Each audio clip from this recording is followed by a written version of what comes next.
For my whole life, I didn't know if I even really existed, but I do. Todd Phillips' 2019 anti-hero drama Joker proved to be a massive box office success while rewriting the origins of the iconic Batman villain. 5 years later, Joaquin Phoenix dons the white face paint yet again to play the clown prince of crime in the musical sequel, Joker, Folie. Deux. The sequel is one of the most anticipated releases of 2024, and will see Phoenix's Arthur Fleck paired alongside Lady Gaga's Lee, an alternate version of DC Comics character Harley Quinn. As you prepare to immerse yourself in the chaotic sing-along world of Arthur and Lee, here is ScreenRant's guide to everything you need to know before the next Joker film. When you bring me out, can you introduce me as Joker? Joker led to a shocking third act when Arthur Fleck, aka Joker, held talk show host Murray Franklin at gunpoint. Expressing his rage and frustration over the lack of basic kindness among the citizens of Gotham, Arthur ends up shooting Murray on live television, leading to widespread anarchy in the city. The police are on high alert as the working class of the city make Joker an unlikely face of their rebellion. Throughout the first film, Gotham is depicted as a chaotic metropolis with an increasing class divide. With Joker committing the unthinkable on live TV, the people of Gotham get inspired to rise up against the authorities. The morals of Joker's violent actions are left ambiguous as the clown-faced comedian can be seen smiling and enjoying all the unexpected attention he gets from the city. What's so funny? Just think of a joke. A time skip in Joker reveals that Arthur has been nabbed by the authorities and is currently detained at Arkham State Hospital. Still smiling through his troubles, the troubled anti-hero can be seen running through the corridors, hoping to escape the hospital. While he's eventually caught, the movie leaves his fate open-ended, as he can be seen running with blood-soaked feet. It's also highly probable that he murdered his new therapist. Shooting Murray and now killing Arkham staffers, Arthur's transformation from a meek comedian to the violent and villainous Joker is finally complete. With the trailer for the sequel showing him still detained in the hospital, it's clear that Arthur couldn't succeed in his escape attempt.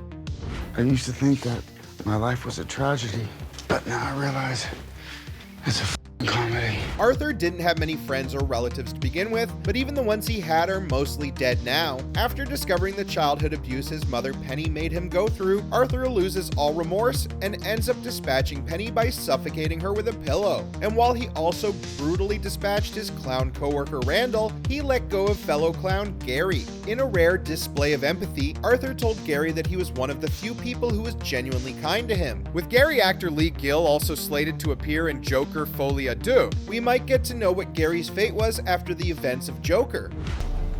What's your name? I'm Bruce. Another interesting aspect of Joker's third act that audiences need to remember is the Batman subplot. While Bruce Wayne is much younger in the film's continuity and it's uncertain if Todd Phillips would like to focus on an alternate timeline's Batman, it's clear that Bruce's parents are no more, referencing the character's famous comic book origin story. The night of anarchy in Gotham coincides with the murder of Thomas and Martha Wayne in cold blood. Shot in an alley outside a movie theater, Bruce is forced to watch his parents pass. His quest for vengeance and justice as a vigilante begins from this very moment. But as Robert Pattinson is already playing Batman in another continuity, and James Gunn's DC Universe is currently looking for their next Dark Knight, it wouldn't make sense for Joker Folie Deux to be fixated on Batman's origin story. Like the first movie, a few Easter eggs or blink and you miss it references can be expected though. 2 years ago, the name Arthur Fleck hit Gotham like a hurricane. Based on the trailer for Joker Folie Deux, it's apparent that Joker's fate has conflicted with the city. On one hand, there's the state-ordained lawyer Marianne Stewart, who argues that Arthur and Joker are two different personalities. She also adds that Arthur turns into Joker because of his own abusive and traumatic childhood. However, the city's assistant district attorney Harvey Dent feels that Arthur is very much in control of his thoughts and he deserves to be sentenced to death. The Joker sequel promises to raise some uncomfortable questions regarding the justice system and criminals, with the audience left to argue the morals behind Joker's actions. Will Arthur be freed from Arkham, or will he face the death penalty? Joker Folie Deux promises to answer such questions, but considering the media coverage that Arthur got since his eyebrow-raising appearance at the Murray Franklin show, it's obvious that his trial will turn into a media circus for the public. He's bound to make the newspaper headlines and face the television cameras, even if most of the movie takes place during during his time inside Arkham. When I first saw Joker, for once in my life, I didn't feel so alone anymore. Joining Arthur Fleck this time around is a new partner in crime. Lady Gaga stars in Joker Folie as Harley Quinn, aka Lee. In the sequel, Arthur seems to have a soft spot for Lee and falls for her through elaborate song and dance numbers. While some of these musical sequences play out in the characters' heads, they are bound to add some technicolor surrealism to the raw and gritty world of Todd Phillips' Joker. As previous comics, films, and TV shows have shown, Joker and Harley Quinn often end up in a toxic relationship, with Joker emotionally manipulating and abusing Harley. It's yet to be seen if Arthur and Lee will indulge in a similar relationship, or whether Todd Phillips will flip the script and create an all-new version of the couple. While the two lovebirds meet in Arkham, Lee has a deep-seated fascination with Arthur and his random acts of violence. It's almost as if Arthur's negative personality traits are what will attract her towards him. But considering Lady Gaga's Lee is also hinted to have a troubled childhood, it's also possible that she empathizes with Arthur in a way that no one else can. She knows what it is like to be a social outcast in an unkind city like Gotham. But will she be able to save Arthur from his inner demons, or just end up becoming like him? That's yet to be seen.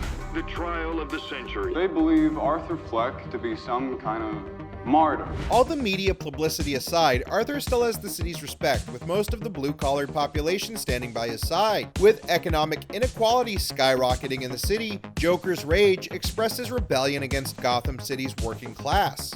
While anti-rich protests were already prevalent in the city in the first film, Arthur's murderous rampage on the Murray Franklin show has opened up some sort of Pandora's box for the city. Admirers like Lee prove that troubled murderers like Arthur can also have their fair share of admirers. The synopsis details for the upcoming movie also reveal that Arthur demands respect from his fellow inmates as the trial progresses. The man who was once a mild-mannered nobody is the unlikely face of Gotham City, uniting all its denizens and outcasts. In this sense, Todd Phillips' sequel can offer a meta-commentary on toxic fandoms and the way we can idolize the wrong elements of society. Just look at the many admirers of serial killers like Jeffrey Dahmer. While Arthur is a troubled soul with some justified rage, his actions are still morally wrong. After the release of the first film, many filmgoers seem to misread the character of Arthur Fleck and idolized him with the same zeal as the oppressed citizens of Gotham. This is what makes Joker Folie more meta, as it can now also take jabs at audiences that missed the point of the first film.